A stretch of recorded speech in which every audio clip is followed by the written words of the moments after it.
Welcome to Creative Piecemeal Podcast, a podcast for creatives. I'm your host, Tammy Takeishi. Join me for compelling conversations with artists, actors, authors, musicians, and other creatives about the impact of the creative and fine arts in their lives and our ever-changing world.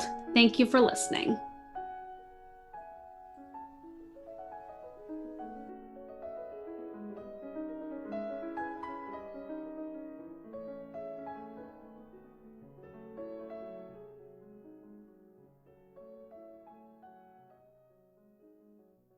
Hello and welcome to Creative Piecemeal. I'm so excited to have singer-songwriter McKenna Michels. She hails from Austin, Texas, which is a very vibrant, creative city, and her melodies and lyrics resonate deep within her soul. She is a woman with autism and a member of the LGBTQIA plus community, and aims to give a voice not only to the traumas she has endured, but to countless survivors who have faced similar challenges in their own lives. In 2024, she had the honor of opening for 3 accomplished musicians across their European legs of their tours, and she's now back in the States and going to embark on a tour in the fall of 2024.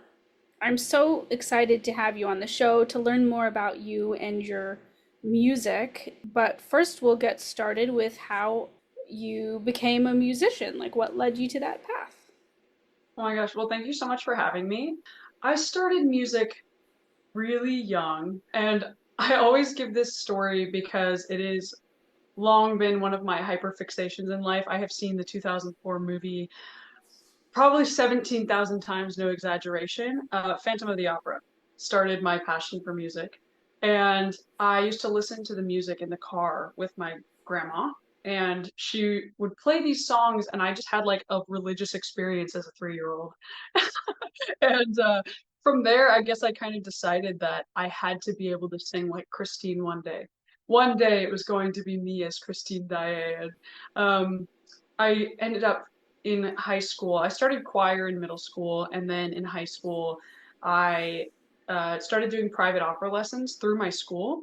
So they had at my school, like for UIL choir, which is like state competition choir, you could do private voice lessons during the choir class, which is really cool. So I started working with a teacher, Tracy Dean, who basically fueled my passion for opera, and I ended up performing my senior year at the Kennedy Center in Washington, D.C. And from there, I went to college at University of Texas, and instead of pursuing a music major, which would have pushed me more towards the career of opera, I went with a business degree from the Macomb School of Business. And I was also at that time on the rowing team, like crew, like the 8-person boats that they do, Boys in the Boat, if you guys know what that is. And I got injured my second to last year. And I realized in that time when I was injured and wasn't doing anything very significant or passionate that I missed music a lot, because I was able to do it kind of like on my own in my bedroom, but there wasn't really an opportunity to have that creative outlet. And so in my injury, I started songwriting. One of the things I'm very open about in my platform is childhood abuse. I was taken away from my mom when I was 15. We're now on speaking terms and we're okay, but a lot of what fuels my songwriting is pulling from healing those experiences. And so when I was 19, I started songwriting. When I was 21, I met my manager and my producer. Pretty soon after that, we released my first EP, Renaissance, and the rest is history, you know? That's wonderful. And I'm so glad that you're able to, you were able to find your voice in music and utilize that not only to empower yourself, but to create a career and then inspire and empower other people. Thank you so much. What are you most excited about regarding your latest songs? My favorite thing about this EP that's coming out is that it feels really personal, but it's this level of healing I don't think I've had before, where I'm kind of at peace with myself and my surroundings enough to be able to talk about these situations. The single I Don't Know that just came out is about meeting my boyfriend, my current boyfriend, after a really bad end to my previous relationship, and kind of being able to poke fun at that, but also display the vulnerability of that situation. There's another song, Monster, that's about being just angry at somebody who is unrelenting in their actions, and you're trying to move past it and but at the same time confront them. There's another song, Queen of Venom, that I'm really excited about. It's about masking autism and learning about that masked persona and basically shoving it away and learning to be authentic and not present myself in a way that would be acceptable to people. There's a song, Never Satisfied, that it follows along those same lines, but it's more about the pressure I'm placing on myself and the disdain that I have for myself and the way that I think sometimes, because it feels not normal. And then the final song, No One Else, is basically a confrontation to someone that hurt me. Basically, a selfish person who, similar to the song Monster, is unrelenting in their selfishness to the point where they can't see past themselves to see you. It's the confrontation that you never got to have and telling them off even though you don't speak to them anymore, which is what I think I'm the most excited about. All of those things because they're so personal, but they're also fun. You know, it's music, I think, compared to my last album, where you can have a little bit more fun digesting the serious topics. So definitely the personal nature and vulnerability. Wonderful. I love that. And I love that you're able to, like you said, write from a place of, experience and vulnerability and just not only like expressing yourself in music, but being able to work through things in your life that have been difficult. Thank you. And I think it's the first time too that I'm actively noticing that I'm writing a song about autism too. Mm-hmm. You know, like I was one of those people that was diagnosed later in life than earlier. And when I was, it kind of made a lot of things click about my childhood and my interests and my friendships and all of those things. And it's been really cool to be more presently aware of the way that my brain works through my songwriting. Mm-hmm. So it's been really fun. Wonderful. What is something that you love about the creative process? I'll be very honest, the creative process is incredibly stressful for me. um, Mostly because I write songs I've heard differently than the way other people write songs, which I don't know because I don't know every songwriter in the world, but I write the melody first in my head, and I can't write a song unless I hear the full melody. And oftentimes, what that'll mean is I can't write a song for like 6 months because I hear nothing. And then it'll just suddenly happen where in a week's time I'll be able to hear and write like 6 or 7 songs.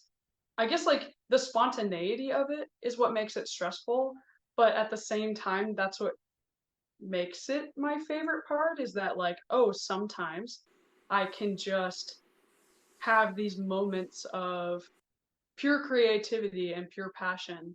But then the stressful part comes in where it's like, oh, well, I have insane writer's block because I am too stressed or haven't processed something enough to be able to hear the music in my head.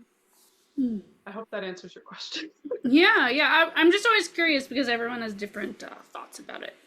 Yeah, it's weird. Writing music is weird. It really is. It really is. But it again, you've created some really cool songs and it's something that you get to do for a living and, Yeah. is this something I know you'd mentioned opera. Would you ever dip your toe into opera in the future? I would die to dip my toe in opera again. It's difficult though because the industry of opera kind of requires, in some ways, real education, and like training that is consistent and I guess more long-winded. Like most opera singers, I think, don't start their opera careers until they're 25 to 30. And even then, like it's hyper competitive, but it's also in a really sad way like a dying art. And there's not much opportunity, I feel like right now at least, for me to pursue that again. But I would love to. I mean, it's opera is single-handedly what sparked my creative fashions, and I mean, I love wearing big ball gowns on stage, and just the whimsicalness of the costumes and the comedy and tragedy of the songwriting and lyricism of opera. It inspires me all the time. So yeah, I would really love to do that again at some point. Nice. What is one of your proudest moments so far, whether it's musically or in life? I think for me, the thing that I pride myself in the most regarding my career and my music is that it's not about me at the end of the day. Like my songs are about me, but really what matters to me and what touches me the most is when I play a show and I tell my story. And then from there, someone is comfortable enough to come up and tell me their story and tell me the ways that the music that I have written has helped them and has changed their life. And that to me is the most beautiful thing. And it makes me proud as an artist because all I've ever wanted and my entire goal when I started music to now has been creating a safe space for other people to have their feelings and heal from their feelings. And having people tell me the way that things have affected them makes me proud and makes me feel like I'm doing something bigger than myself and bigger than my bubble that I see. Mm-hmm. Um, and those people mean the absolute world to me, and hearing their vulnerability and hearing their stories and being told that something has helped them that I've done, that's what I'm the most proud of. What is some of the best advice you've received that you've really taken to heart with your career? It's something that my dad said to me. There was a story of this guy, and it's a real story. I just don't remember his name or anything like that. But in this story, it was a long time ago. This guy had property that was rumored to have gold on it. My dad told me this story, and it stuck with me in my entire career and in every pursuit that I do, honestly. Um, he said this man had a property that was rumored to have gold on it. And so for years and years and years, he spent time digging and digging and digging on his property and making this big mine, pretty much. But I think it was just himself digging for property, trying to see if there was gold. And eventually, years into it, he gives up. And he's like, you know what? There's nothing here. I'm going to sell this property and I'm going to move on. So he sells the property. Um, and then I think it was something like 3 feet. The new owners dug 3 feet from where the man was digging, and they found the gold. And they became rich. And they had the life that they wanted. And this man, if he hadn't have given up, if he wouldn't have stopped digging, would have found the gold for himself. And so he took that lesson and he learned it. And this man did end up becoming successful. And I believe it was on Wall Street or something. But he told the story as like a learning lesson to people that you are always within a certain amount of time from success. You don't know what it is. You'll never know what it is. But if you give up, you especially will never become successful. And so I take that, and when it feels really difficult, or when I feel really down on myself, or when I feel like quitting, I remember that one, success is measured by what I believe it is. And for me, that's helping people and bringing awareness to things that I'm very passionate about, such as autism, advocacy for the gay community, and childhood abuse. But also that if I quit, I will never know how far my career could go. So I hold that very, very, very much close in the front of my brain whenever I feel bad about myself or, or feel like quitting. That's a really great story and a great lesson to just sort of, figure out what your goals are, what your passions are, and keep trying even on the hard days, even on the days where it's, like just difficult. Everyone's got bad days. Everyone's got days where, they doubt themselves. Well, and legitimately look at Chapel Roan. Like, I think Good Luck Babe was her last song that she was going to release before giving up forever on music. And where she is now, I mean, 10 years into her career, is incredible and is a real inspiration to especially just don't give up ever. Mm-hmm. I love that you mentioned an artist. Are you that inspires you? Are you comfortable mentioning other artists that you listen to or who inspire you? Absolutely. So I am super passionate about talking about Lady Gaga, Florence and the Machine, Adele, Chappell Roan, all of those women I feel are strong and self-made in a way that is so inspiring to me. They've had hardships, they've dealt with people who don't believe in them, they've dealt with people who do believe in them, they've dealt with criticisms of their music or their art or instances of hardship. Like Florence talks very openly about her struggles with addiction, and Lady Gaga has spoken about endless topics that inspire me. Her advocacy early on of the gay community, her openness about her assault that she went through early in her career. All of those, all of these women, and the songs that they make, and the artistry that they have, and the authenticity that they bring to the stage, really inspire me for sure. That's wonderful. Yeah, I remember reading your bio and hearing your music, and even though you have a different style than Lady Gaga, I felt like you embodied that goodness of advocacy for mental health and advocacy for all peoples. You know, like that's like what it felt like, and I can totally tell you've got such a great heart and a great spirit. Thank you so much. That makes me I'm gonna cry in the interview. Aww. Oh, thank you. Really. You're welcome. Yeah, and I'm so excited that you're releasing new music. You're gonna be traveling. What is something else that you're looking forward to at the end of this year? Honestly, I think the thing I'm looking forward to the most is the New York show that I'm doing with Andy.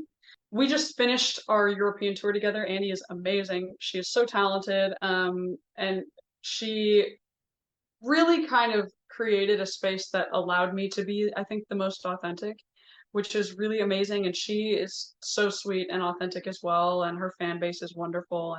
And so coming off of that, getting to do another show with her that I get to look forward to in a few months, it's very exciting. And it's the first time that I've done a New York show. It's the first time I'm really getting to do a New York show and see my New York fans, which there's a small amount of them, but they are mighty and wonderful. Finally, kind of getting to go over there is really a dream, and it's also I think where she's from. I think she's from New Jersey specifically, but the proximity there and being able to see her friends and family come out will be really cool as well. What is one of your favorite albums to listen to bring you comfort? Okay, let me think about this. I have listened to Adele's 21 more times than I can count, to the point that I think I have the track list memorized, like the order of the tracks. Another one like that for me would be Lungs by Florence and the Machine, and then the Fame Lady Gaga for sure. And recently, The Rise and Fall of a Midwest Princess. Very good, but I think overall, 21 would probably be my most like comforting album. And Adele in that album is just like I think at her peak. I mean, she's continued to write amazing music and have beautiful songs and everything. I just think 21 is such a real album. You know, Mm-hmm. not to say her others aren't. It just feels the most like a peek inside of her life and her brain. And I think it's beautiful and it's a masterpiece. Yeah, I agree. Those are all really excellent albums. And like you were talking about, so authentic, and full of Yeah, so many feelings. yeah. Lungs, especially like Cosmic Love. Oh my gosh, that song kills me every time. It's beautiful. It's gorgeous. So, one last question. In your own words, what does living a creative life mean to you? I think living a creative life specifically to me means being able to present life like or well tackle life in a way that is the most authentic to my soul and my being. Whether or not it's my full-time job, which it is right now, it's more about being able to put something out there that is a piece of me. I think that art is a reflection of life and experience, and and every artist to an extent pulls pieces of themselves to create what they create. And that is such a beautiful thing, and getting to do that every day and getting to give people a glimpse into who I am really, and then receive a piece back of who they are really. That's what creativity is to me. It's about people, it's about experiences, it's about love, joy, hatred, anger, all of these feelings, and being able to put them out there. And I think that's such a beautiful thing, to have elements that make us human represented through sound or through visuals or even through like food, like that to me is amazing, that we're just getting to watch humanity grow and change through culture and people's reactions to that art. So I don't know. No, that I think that's really neat. And I don't really think there's necessarily a right or a wrong answer, just what that person feels as they're answering it and what it means to them. And I love the variety and the depth that I get from that answer from artists. And I mean, like, that's why I podcast, so that people have the opportunity to share art and hear new art and listen to new art and find new art and cook new art, sometimes if I Yeah. have a chef on the show, so definitely, understand what you're saying there. So, McKenna, thank you so much for being on the show. Listeners, please check the show notes to connect with her, download and purchase her album, and find her at a show near you this fall. And as always, thanks for listening. Thanks for listening to the podcast. Like the show? Have a question? Stop by the Facebook and Instagram pages. Links are in the show notes, or search for Creative Piecemeal Podcast on social media and click follow for all the latest.